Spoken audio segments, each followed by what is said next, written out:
La musique de demain, on a parlé des modes de consommation et nous aurons un concert avant l'orage avec Manu. La musique de demain, on va s'interroger justement sur quelle musique nous écouterons demain.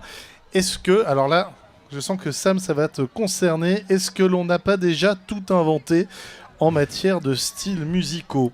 Non. Il y a sûrement des choses tout à fait invraisemblables qui vont encore arriver. Je suis impatient. Dit-il avec son petit sourire sarcastique. Cédric, c'est tout l'objet de Makers for Change, peut-être. Créer la musique de demain. Ça peut l'être. En tout cas, c'est de faire émerger ces nouveaux modes. Dans la musique aussi, on avait pensé à faire des jams interculturels, mais ce fut un échec. On expérimente souvent, donc des fois c'est des réussites, des fois c'est des échecs. Si des techniciens il y a et des experts sur le domaine de comment créer une ambiance qui facilite la création de ces jams interculturels, on est très preneur. François Pingano de France Bleu Alsace nous rejoint, grand spécialiste de la musique. François, la musique, a-t-on déjà tout inventé ? La musique de demain, comment l'imagines-tu ? Moi, ce que j'aime bien, c'est l'idée qu'on peut se faire de la musique de demain, justement. Comme on reçoit, par exemple, tu le sais bien, Manu, il y a des groupes en Alsace, par exemple, qui sont vraiment créatifs. Je pense notamment à les ex-fanfares en pétard, tu vois, ce qui me vient à l'esprit, qui s'appelle Nautilus aujourd'hui et qui invente un nouveau concept de musique, par exemple, complètement inédit, à base de cuivre aussi et d'électronique. Et l'électronique est la porte ouverte, justement, à tout ce genre de musique superbe, fantastique, quoi. Est-ce que la musique électronique, finalement, en tant que telle, aujourd'hui, n'a pas vécu, et est-ce qu'elle n'est pas en train d'entamer une mue justement en allant vers le rock, en allant vers le jazz, en allant vers les musiques du monde, en allant vers la variété ? Oh, il y a un truc assez récent qui vient de se passer qui me dit que tu as peut-être raison, en même temps tort. C'est lors de la cérémonie du 14 juillet où tu vois une fanfare militaire qui reprend du Daft Punk.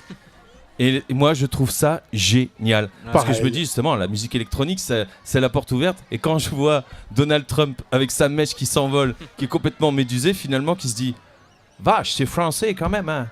Ils sont bons, quoi. Tu vois, Daft Punk en plus... Il n'est peut-être pas allé aussi loin dans sa réflexion quand même. Non, mais c'est intérieur parce qu'en fait, c'est vrai qu'on voyait qu'il y avait du grand vide, en fait. Trump, réflexion...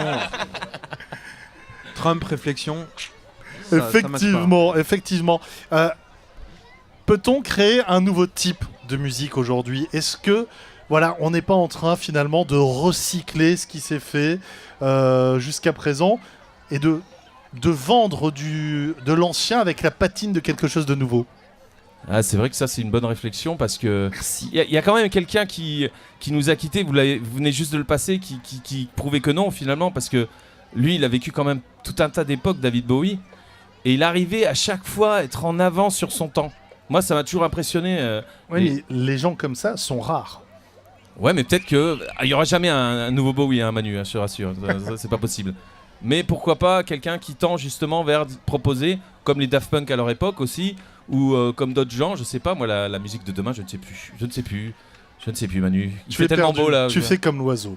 Voilà. Et nous allons revenir en 1966 avec un disque qui était trop en avance à l'époque sur son temps. Ce disque, Velvet Underground and Nico, avec le titre Venetian Furs. C'est un disque tout simplement qui a, à l'époque, créé la musique qui a eu lieu 10, 20, 30 ans après. On écoute donc ce titre Venetian Furs du Velvet Underground. Ah ouais.